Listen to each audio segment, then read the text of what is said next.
clear.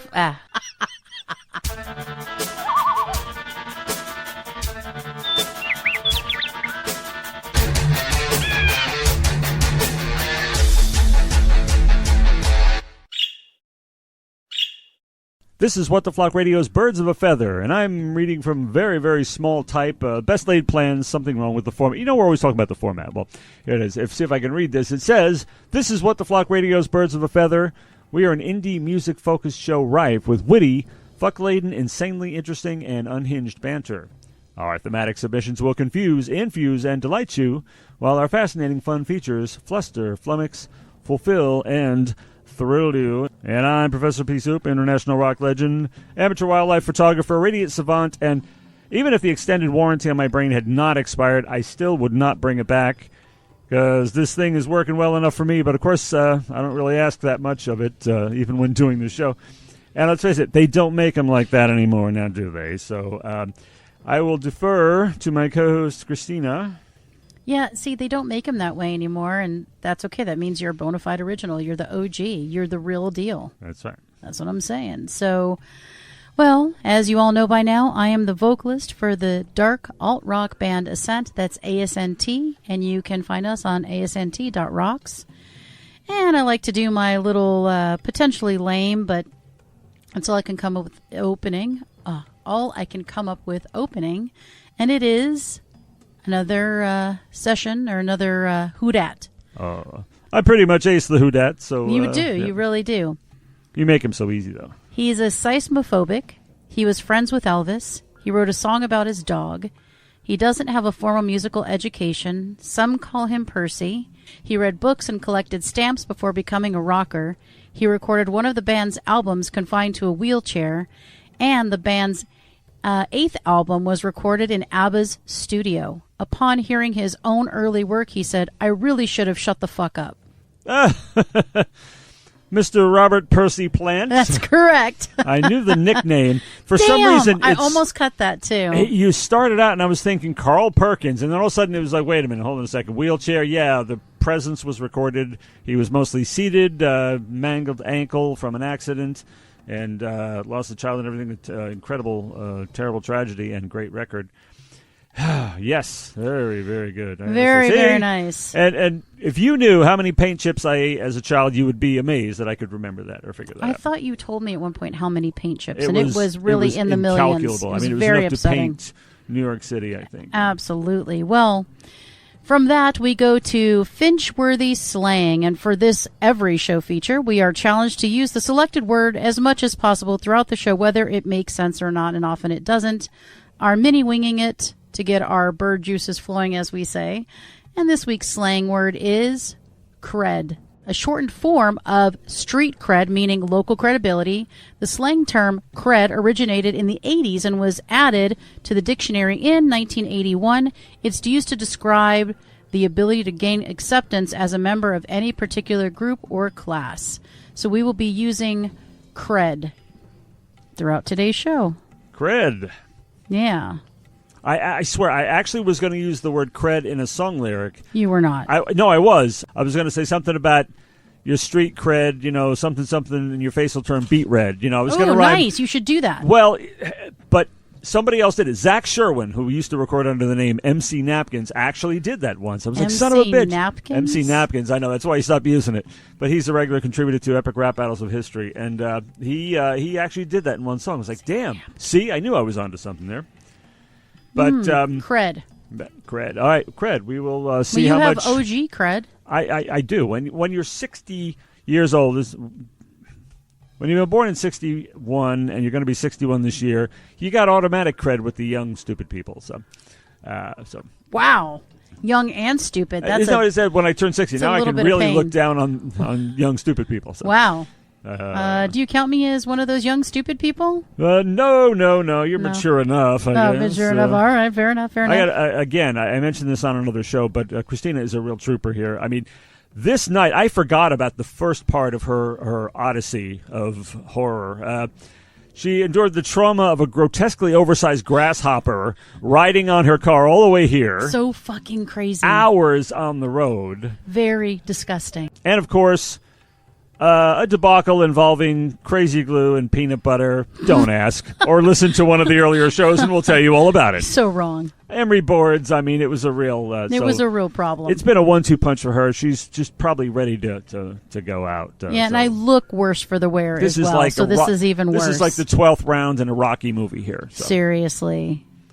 Thank you for noticing. We'll put it all together through my usual slickster editing. I will give myself credit for being good at one thing, and that's editing.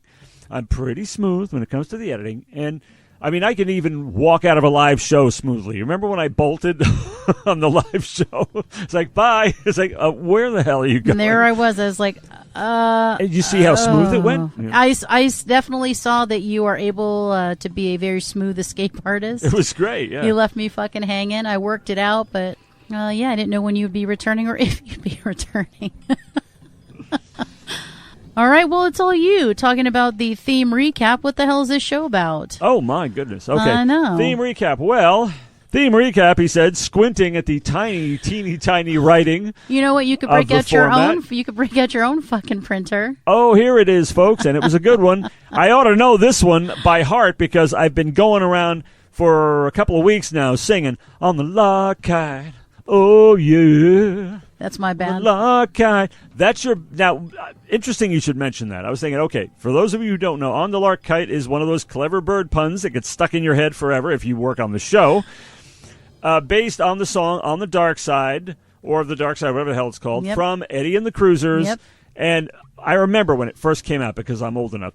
They were just saying, this is Dark Side by Beaver Brown. And I thought that has to be the shittiest band name ever. Worst. And then it morphed into John Cafferty and the Beaver Brown Band, but it still sucks. Still sucks. Still terrible. Still sucks. And what is that, a shoe? Was that like a loafer or like something? Buster Brown? Beaver Brown? I mean, what's up with sounds that? like it's ridiculous. But John Cafferty, indeed, and that great song. And anyway, now you too can spend the next 2 weeks going, on the Lark Kite. Now, if you don't know the song, go look it up. John Cafferty and the Beaver Brown Band. That's inspiring, isn't it? Eddie and the Cruisers theme, and check it out. And then you will go around singing on the Lark Kite for the next 2 weeks, as I did. Sorry about that. It's kind of like a hazing. Sorry about that. She does this shit to me all the time, though. So anyway, that's the theme, and we shall see what about the two birds though. On the Lark Kite, so Lark and Kite, two birds. If I can get one bird in, I feel good, but this time, two birds. That's right. Lark and Kite are both birds. And any songs that we're looking to see if we could get songs about darkness, nightfall, the absence of light, blackness. You get the general idea here, right? Okay, so, and we'll see what emerges from that hunt that Christina goes on every other week for you guys, which I hope you appreciate. In addition to grasshoppers and crazy glue, I mutilated her with crazy glue. I'm a giver. She had to sand off some of her flesh to get her finger back. That's true. And then I have to drive home for about an hour and a half. She does, yeah, she does. So, I mean, there's love in every show. Love in every show. You have no idea how much. And this one is a new feature called Not Twite Right. And among the sharpest tools in the shed are our audience, and we would probably intuit from that Twite is the bird. That's right, not Twite Right. For this feature, we pretty much decimate albums we hate and detail why they aren't Twite Right. Was it a formerly great band with a bad album? That can happen. Or should this be the end of an already horrendous band? Is this the death rattle here? Let's find out. Well, I've never gotten hate mail before, but I think this is going to get it flowing. Please don't take this in anything other than the spirit in which it is intended. But once upon a time, a band had a huge international hit single, which was notably different than any of their previous releases. Half of this four-man group were enamored of that style anyway, so they all decided, that worked great, let's do a whole lot more of it, which is what they did on their follow-up album. The single in question was Another One Bites the Dust. The band, Queen, and the subsequent album, the redheaded stepchild of their oeuvre.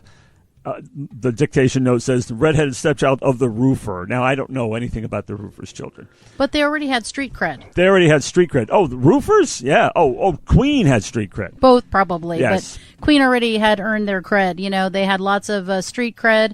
They had stage cred. They had everything. Songwriting cred. So I think that they were set up, even if they were going to have a redheaded stepchild, they already, at least people were going to go buy it because of the cred. They had big, deep, long entrenched cred and a lot of emotional goodwill, emotional capital is what they have. Emotional capital. Well played. Yes. There you go. Yes. That's the word I was looking for. But Easy. yeah, Nice. The redheaded stepchild of the oeuvre, the infamous Hot Space. Every band has one. Queen is sort of a musical A-team, but this is one plan that definitely did not come together. I don't mean to be brutal, but they're one of my all-time favorite bands. Absolutely, Everybody mine knows too. that. Yeah. And you've heard me rhapsodize. Oh no, he didn't. Oh no! Oh. About them a number of times. I just threw up in my mouth a little. But the good news is you have cred, so I'll let you get away with that. It's the grasshopper. That's correct. It's in the car, I think, waiting for Oh, shit. I will scream like a little bitch. But you've heard me rhapsodize about them a number of times, but about this, though, I'm afraid I really got nothing.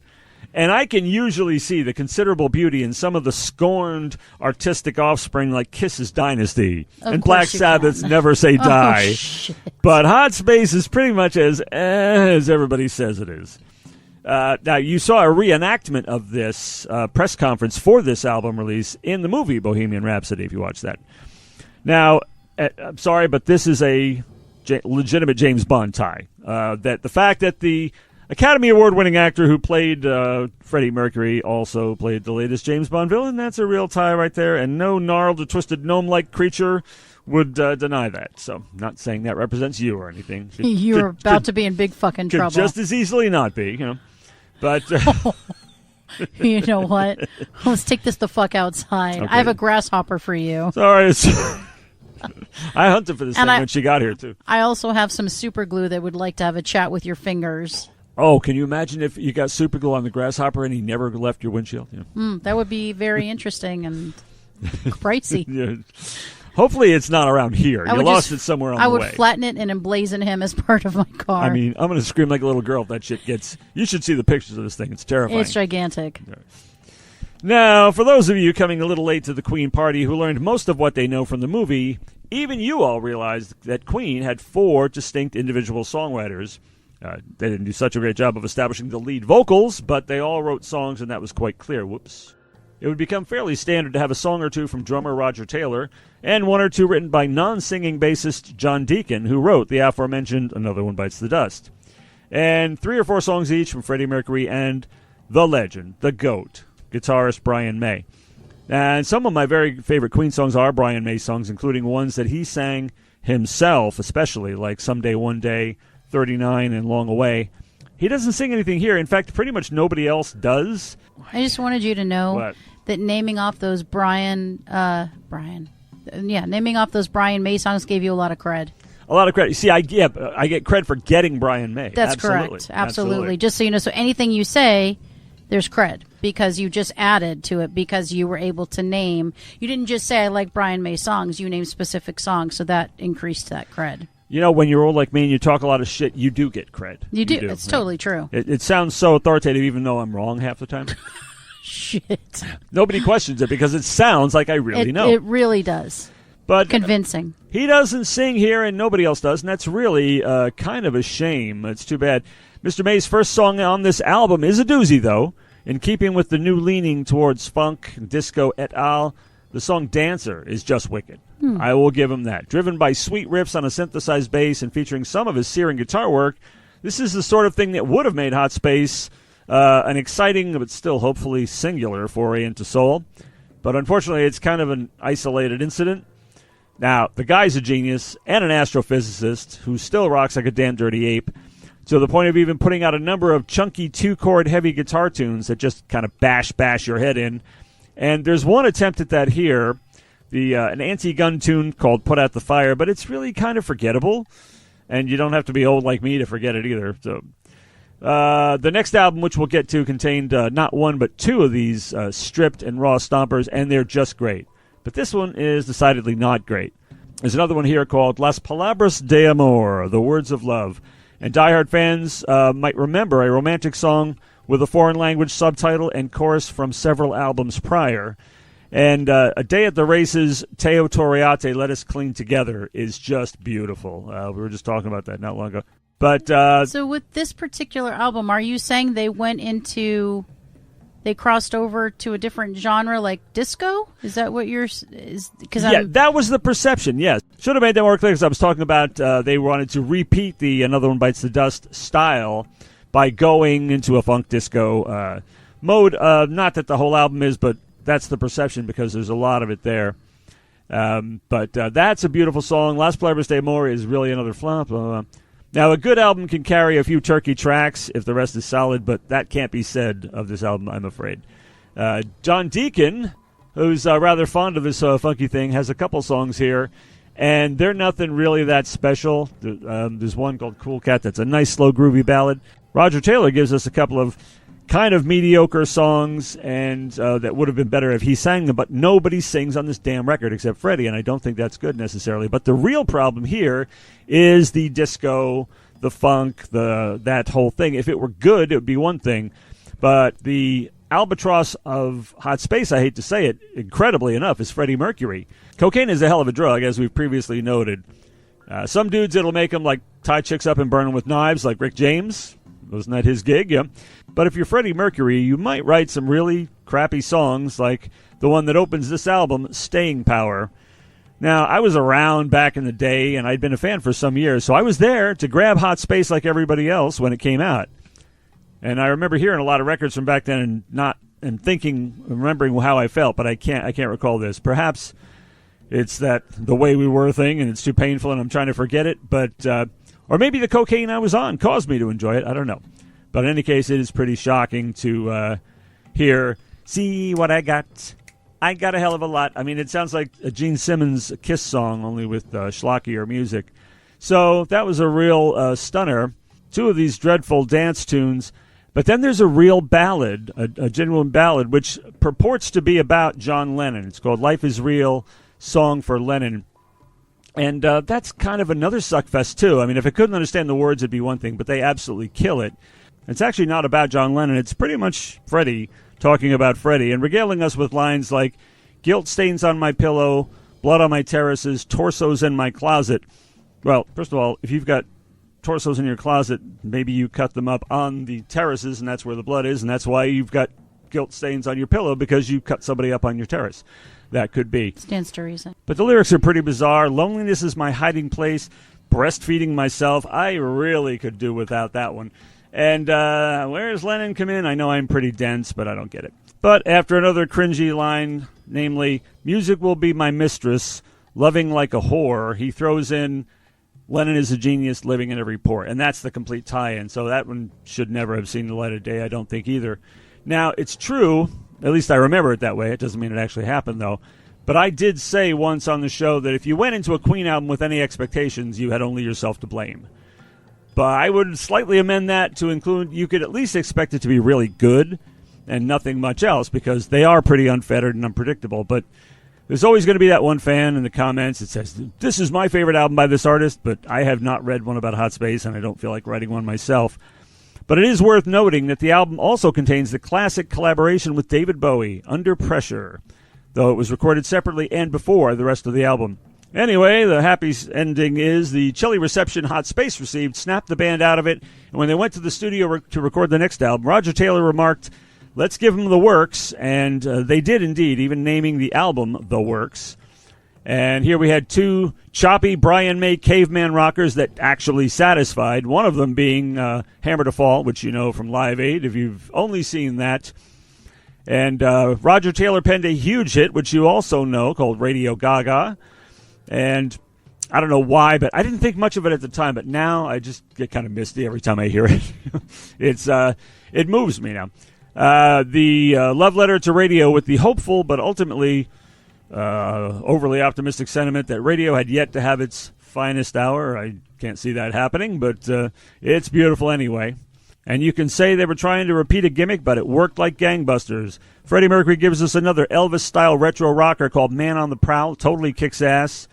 John Deacon scored himself another huge hit with one you probably know, I Want to Break Free. So Queen was really back, and they had several amazing albums yet to come, which is why I feel justified a little bit in hitting on Hot Space, because it was just terrible. And they knew it. They realized it after they made it. But I think it's fair to say that just about everyone found this little side trip called Hot Space hard to swallow. And, of course, maybe one day I'll fall face first into a pile of cocaine someone accidentally leaves lying around, and a ton of it will go up my nose, and if I don't have a cardiac, I will enjoy this album once again.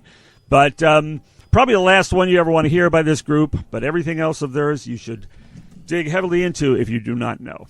And considering it belongs in the rarefied atmosphere up there with every other Queen album, Hot Space just ain't quite right. Agreed. From bad albums to great songs, this first artist is called Bloom, but let me share with you that it's BL00M.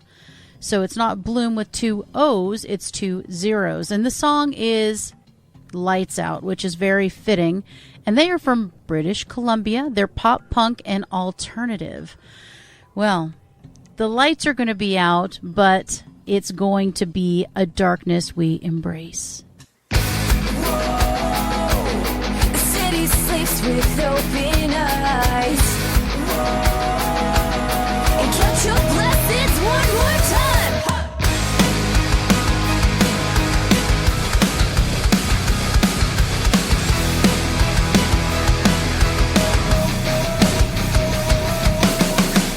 I am not broken. No need to explain myself. These words I have spoken. I've left a mind filled with doubt. Distractions collide with all the reality.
All right. Well, my goodness. Okay.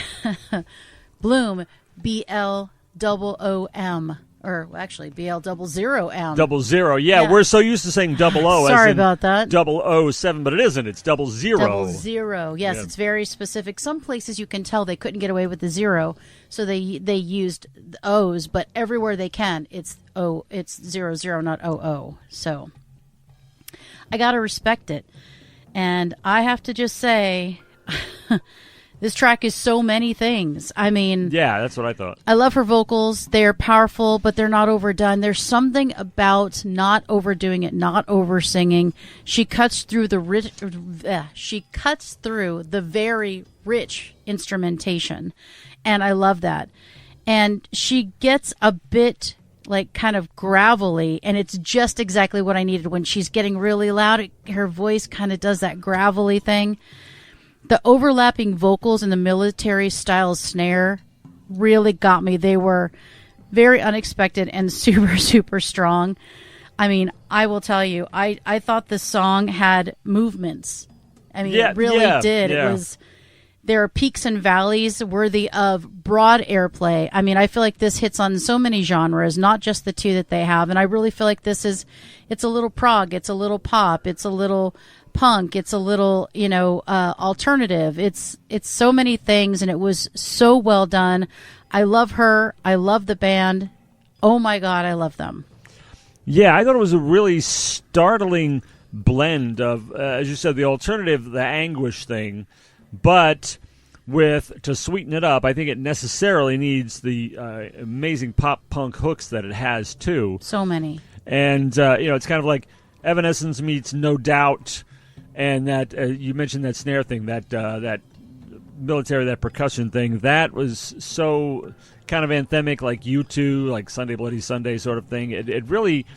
it just confidently goes everywhere. It crosses all kinds of territory. And like I said, though, that's a mix that you don't see very often, and it was super impressive. Yeah, it's interesting because I didn't get Evanescence from her. I don't know, I got more, I don't even know, because Evanescence is very sing-songy, very, and I don't mean that in a bad way, I love Evanescence, but it's very standard female vocals, and I thought this was a little bit different. I don't know. But it's interesting you got Evanescence. I will take another listen. I'm thinking of that one Evanescence song. This is the only one that I really know. That it's really anguishing. She's really yelling and stuff like that. But then we have the great hookiness of this song, too. So it's a good combination. I really, really love this band. I love everything they have to offer. I listened to a couple other tracks, and I really liked what I heard. So this is just one because it fit the theme. But I encourage you to listen to more of Bloom, and you can do that on Facebook at BL00M Band. So this feature is one we haven't done in a while. I'll do it better than Emu. And for this feature, we discuss covers of songs that either rival or are better than the original. And this time we are doing Twist and Shout. The original artist was The Top Notes. Cover artist was The Beatles. Now, originally it was called Shake It Up Baby, which I think is actually a very good title for that song as well. Shake It Up Baby, I would have been down. So, Derek Don Martin joined Duke Ellington as a vocalist at the age of 17. Wow. So, holy crap, what an amazing talent. And Howard Guyton was cousin to Dave Baby Cortez, who performed in The Pearls. So, these two were destined to be something. So for me, the original is R&B and soul. It feels and sounds completely different. There is a raw and emotional feeling, I really think, in the vocal delivery that is not quite there in the Beatles' delivery. The sax solo feels 60s soul rock, and I feel like it's missing from the Beatles. Like, if I listen to this song a couple times, the original, to really get the feel... And the backing vocals also are a wonderful answer to the calls throughout the song. So the lead is doing the calls, they're doing the answers, and it's just so great. And they being the Beatles, they slowed it down and they made it far more rock and roll, which is fine, but they certainly took liberties with this song. And it sounds rather dissimilar, which is something that you and I both talk about. We don't like it when they completely bastardize a song. So this is basically the Rolling Stones Ain't Too Proud to Beg all over again. I mean, really, they they completely. This song is not even close to what it was originally. So I'm glad that they paid these people some royalties, but they basically wrote a whole new song, and I think they probably should have given them something and said, hey, yeah, we kind of use a little bit of your song, but to say it's a cover, I think is inaccurate because it really isn't. And so the call and response in the Beatles version is still there, but it's so much simpler. It's less dense. And, there's not that sound. The sound is not as big or as huge. It's different. The song breathes a bit more, and it ambles along in comparison to the original. It ambles. It's not driving. The original is very driving and very hard, and I really liked that. The ahs are very clever. I like their ahs that the Beatles do. I really, really like it. And they make it very dancey and mid-tempo. But they sucked the soul out of the song and replaced it with grit. I miss the soul in the song. When you listen to the original, and many of you probably listening have not even heard the original. If you don't listen to the original, you can't understand the fundamental differences between the two songs. And really, they took those liberties to a whole other level that I do not appreciate. They completely changed the song, which is something that you always say you hate. It doesn't even sound like the same song. It does not sound like the same song. So I will say, for me, the Beatles did do it better than Emu, but I'm not sure this can be considered a cover.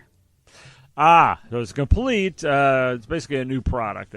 Right, but that's not how they marketed it, and I don't. No. It's not right. So it's basically what they did with Money, That's What I Want. Sort of the same thing. Beatles did a lot of covers of Motown and everything, and no, they don't sound anything like the originals. You Really Got a Hold on Me. I mean, they did so many of them, but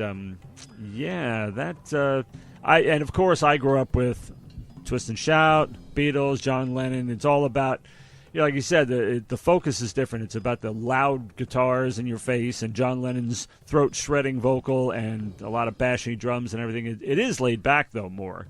I see what you mean. But so, interesting take on that. Not so much a cover as a reinvention. Right, which is something you have said you absolutely hate, is when artists do that. Did I say that? I say a lot of a million times. Yeah. You've said that. You said, I really hate it. It doesn't sound anything like the original. This is like, you've said that so many times, but now I feel like you're giving the Beatles a pass, which pisses me off because they have completely, if I need to replay the original, I will, because it's not even the same. Okay, so now we're back after you heard the original, the OG, the go-to, the thing. And what is your verdict? Same as mine, or are you saying, no, they still get a pass for completely changing everything? I think the ones who actually changed it fundamentally were the Isley Brothers, although I thought theirs was the original and the Beatles just did a reasonable facsimile of it. I had not heard this one before. Oh, the original track, by the way, was produced by everyone's favorite murderous mop top, Phil Spector. Yeah. It's great in its own way, but it isn't as, it doesn't have the melody, but it's a great dance tune. It's very fast. It's very... it rocks in an entirely, it's a different sphere of song than the Beatles version. So I would say they did it better than Emu, but again, I agree with you. It's not the same song at all. So. It's not, and I don't abide by that. I don't dig that. I mean, I like the song. I like both songs, but if I have to pick one, I do my research. I spend a lot of time listening to this song again to say, yeah, you sucked the soul out of it. And I think the Isley Brothers did the same. They sucked the soul out of it. They made it all mid-tempo and slower. And, yeah, I think sometimes we need to listen to the original. And I'm not sure the Beatles heard the original. And that's pretty sad to me because they're the these are the peeps that made it what it is today. They're the ones who inspired it. And, I think the Isley Brothers took liberties that they probably shouldn't have taken. But, who am I? I know the Beatles had a huge hit with it. And they did it better than Emu because I do think it probably was more popular because it was more palatable to people, although to let's say a more broad audience. Right. But I think the original is badass. I mean, right down to the singing and the driving and the call and the response. sucking the life out of it, Beatles. I don't know. It kind of is brutal to me. But you know what? It worked for them, so who am I? And now that I've heard the original, I would say it's great. I like their version and the Soul Suckers versions. Yeah, I mean, absolutely. So, yeah, the Beatles did it better for a broader audience, but I will say, Top Notes, you are ass-kicking all the way. Yeah, it was a revelation to me. It's fun. Yeah. All right, so what is up next? Could it be another amazing artist? I think it is. And it is Charm of Finches. Yes, a Charm of Finches. Now, I love that. I mean, coming from bird people, and I'm only picking up what Christina is digging up as far as the birds. Just knowing that a group of finches is called a charm, that earned you a lot of cred with us. That's right. You're exactly right. A lot of cred. Exactly. And this song is aptly named Good Night. And they are from Melbourne, Australia. And they call themselves, their genre, haunted folk. Wait till you feast your ears on this. I watch your motionless picture, hoping one day it'll move. You watch my restless sleep, I call for you to show, but I see nothing at all. I came home one Wednesday afternoon. It was a long day and I'd said goodbye to you. Now every piece of me is aching for that touch, aching for that love, aching for that heart to beat. Now I won't find the comfort of your arms anymore. We won't whisper into the night anymore. No bubble baths, the waters run dry, too short. Good night, good night, good night, forever. 3,000 paper cranes we made for you.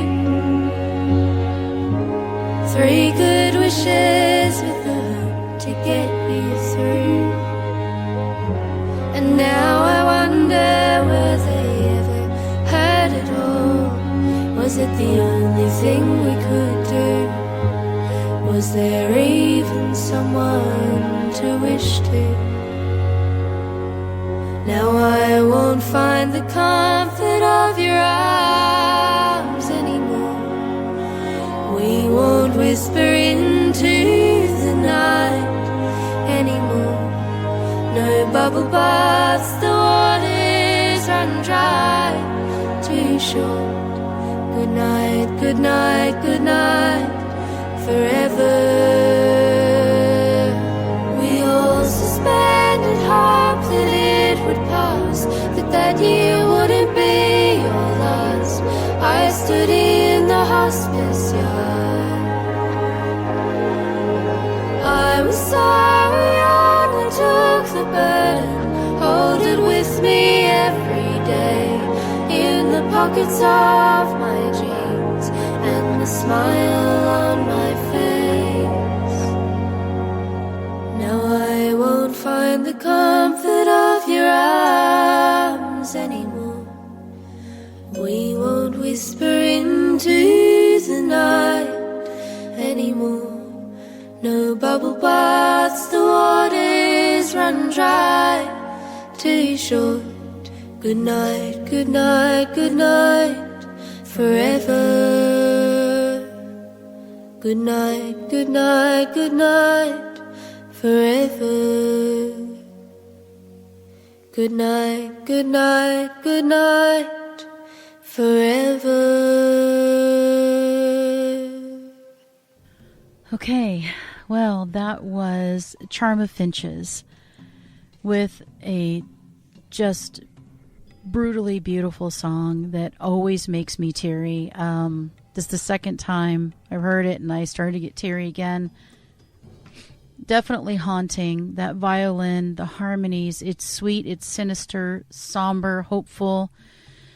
And there's something about the words they're saying. They're these very straightforward words, but they're all about loss and the end and the longing and the pain and the guilt and the regret. And this is the final goodnight. And this is, something that is coming for everybody, right? The final goodnight is coming. And there is just, you start thinking about the people that you love. You start thinking about the fact that, you're getting older, right? I always say this is the oldest I've ever been. And this song just broke me down. I just think it's so beautiful. Their vocals are beautiful. The simplicity of the words, the fact that they keep saying goodbye. I mean, good night. I'm sorry, I keep saying goodbye because it's a goodbye song, but it's so beautiful. And I can't say enough about this band. I can't wait to hear more by them. Yeah, and the way they've described their music, haunted folk, is that's a perfect name for it. That's a perfect description. There have been songs by other acts that really have deserved to be called that. I just couldn't think of the term. I couldn't think of a handle like that. It is, as you said, totally. It's haunting. I don't know the makeup of this group because I'm just hearing this for the first time. I don't know if there's a dual vocal or if it's one singer who's doing a harmony. It's two. It sounds like, but it's like you're listening to it and it's like there's mist rolling by, and it's like one of those Celtic Woman, Lord of the Dance type things. It just takes you into that kind of area, that kind of time, out of away from everything contemporary. And just haunted folk is perfect. It's the sweetest melancholia. It is so. It leaves you at the end just hushed, and really moved. And beautiful, powerful song, and hell of an impression it makes on you. Charm of Finches. It isn't just your knowledge of bird groups, but your immense talent that has earned you a lot of credit here. Absolutely. So you can find Charm of Finches on Facebook at Charm of Finches Band. Oh, please up the ante because I'm all emotional over here, and I like to be this way, but I need to kind of get myself back up and going after that just beautiful song. Verklempt is setting in, apparently. This is kind of a Verklempt situation here. And as you intimated, this feature is called Upping the Ante. And for this feature, we discuss how style has impacted the selected artist or band positively or negatively. Does their style up the ante? And there's your bird for the day. This time we're going to be talking about Mr. Style himself, the ultimate rock and roll fashion plate, David Bowie. Oh, my. Known from the earliest days for eccentric and provocative makeup, hairstyles, costumes, music, and more, in a career spanning 26 studio albums beginning in 1967 and right up to his death in 2016. There have been many, many reinventions. And I think it's fair to say David Bowie invented reinvention. He was sort of the pioneer, not to mention being a pioneer of music videos before MTV was even a thought. But did all this morphing... it says, did all this morphine? No, morphing and shape-shifting modify expectations? Did it up the ante or even lower it? Well, David Bowie fans tend to be unusually resilient and loyal, as his extraordinary and unparalleled genius warrants. Because he has cred. Because he has mega cred. Mega Buku cred. Absolutely. But there were a few times when expectations were dashed, and one instance was when the touring extravaganza for the magnificent glam rock concept album Diamond Dogs, which I put you into a coma carrying on about on an earlier show, suddenly turned without warning into 1974's The Soul Tour, showcasing songs from the follow-up album Young Americans. And this has to be one of the most dramatic pivots in music history, worthy of a hard to swallow almost, were I not talking about it now. Turning on a dime from the glittery but haunting nightmare stroll through Hunger City under the watchful eyes of Big Brother on Diamond Dogs to Young Americans, a really amazing collection of blue-eyed soul and mild funk. This could be a case of rock and roll suicide. Oh, no, he did not say that. Career-wise, but he knew exactly what he was doing, because even though I was a stupid teenager at the time, if you'll pardon the redundancy, I loved it too. And, I mean, half of Young Americans is make-out music. Not that I ever enjoyed it in that way. But it's some of the most beautiful stuff you'll ever hear. Songs like Win and Can You Hear Me and so forth. Going with the production numbers and eye candy visuals of the past. And for a few years, all you got when you went to see Bowie, as I did in '78, was a band, a bare stage, and white lights. You'd experience much flashier lighting at any rock and roll bar than you would do at any grand venue like Madison Square Garden or any such during those tours. But since the band was awesome and what they were playing on that bare stage under those white lights was David Bowie music, with the Thin White Duke himself sliding and strutting onto the best concerts I ever saw roster of anyone in attendance. In the years to come, his output would veer between top 40 radio hits and kind of head-scratching, undefinable avant-garde deep cuts, but I never heard a Bowie fan once say, I'm done with him. On one notable tour, he did bring back the spectacle in a big way, to his regret. The legendary Glass Spiders show with none other than Mr. Peter Frampton on guitar, and Tony Basil choreographed, that Tony Basil of Mickey fame choreographed. This tour was described as the biggest touring set ever, designed to look like a giant spider, 60 feet high, 64 feet wide, giant vacuum tube legs that were lit from the inside with 20,000 color-changing lights. I mean, this was the exact opposite direction. Single set took 43 trucks to move and weighed 360 tons, and it just about drove Bowie out of his mind having to deal with such a production. So probably never wanted to go back to that again and did not need to, as his ongoing success proved. I'm sure he wishes he'd just saved the money and the headaches and just gone out and done the show, and knowing they would come as they did, and he did, all the way up until 2004's reality tour, when he suffered a heart attack on stage in Prague and virtually disappeared from the music scene for almost 10 years. Now, never forgetting nor forgotten, though, he delighted fans by returning in 2013 with a surprisingly conventional rock album called The Next Day. Well, surprisingly conventional as Bowie albums go. A mere 3 years later, however, the artist who was both Earthling and a Starman assumed his last guise. Battling the liver cancer that would ultimately take his life, David Bowie took a hard right 180-degree turn, releasing his swan song album, Black Star. Wildly experimental, world jazz, ethereal. It's really quite hard to define it, but that's often been the case, though. It's certainly a stunning and satisfying record and a bittersweet farewell, coinciding with his 69th birthday, which he would only live 2 days beyond. For 49 years, though, he kept us guessing, dancing, wondering, and always wanting more, and I can't think of another artist who was more insulated from expectations generated by his own intentional changes in style and presentation. It was just knowing who David Bowie was and what he was capable of doing that would really keep upping the ante. So in his case, it's definitely not an impediment, but he transcended all of that. So agreed. Undefinable, incredible, timeless legend. Absolutely.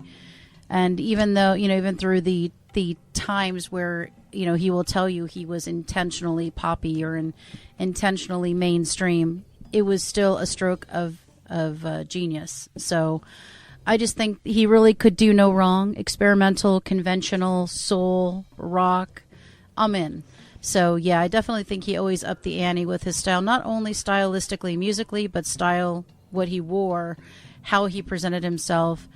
And he was really every man's man, because even his sexuality, spoke to different people. I mean, he was to me kind of part alien, part human, just amazing. So I'm sad that he's not here anymore. The world's a different place without him here, but at least we have the music. Pound for pound, the most talented individual in rock ever, I believe. So we're going now to another band. This band is called Avenues, and their song, I Know This Is Gonna Get Ya, Lights Out. They are from LA. They're here in our backyard. They are throwback pop punk. So we have a little punk here going on today, and it's a good time. So let's take a listen to Avenues.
that kind of hit you over the head the second it started, didn't it? Yeah, I actually jumped because it started so abruptly with this slam bang, fist shaking energy. I jumped out of my seat. And it also ends the same way, which is amazing. Like it starts with a bang and it ends with a bang, and you're like, both coming and going. That guitar, I love it. It adds like this harshness that perfectly complements the spirited and driving drums, which are brilliant. And, a lot of people will say, well, punk musicians, their talent is so-so. I disagree. This band is on point.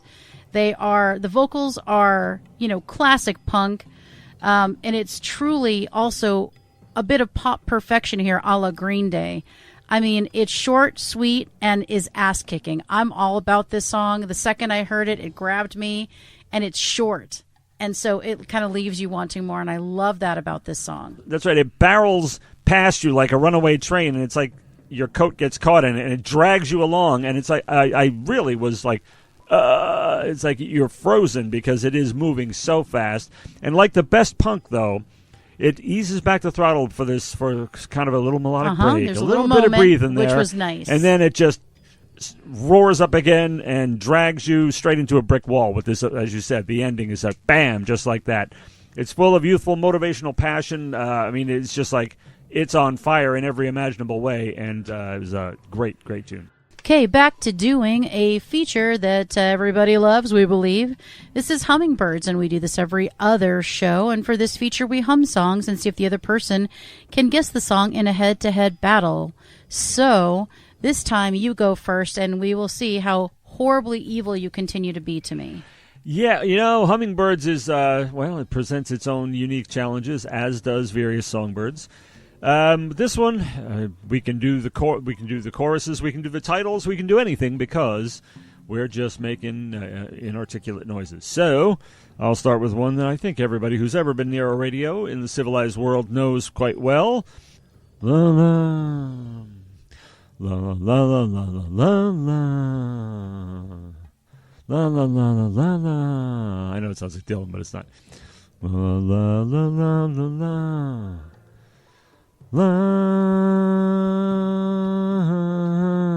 la la la la la la la.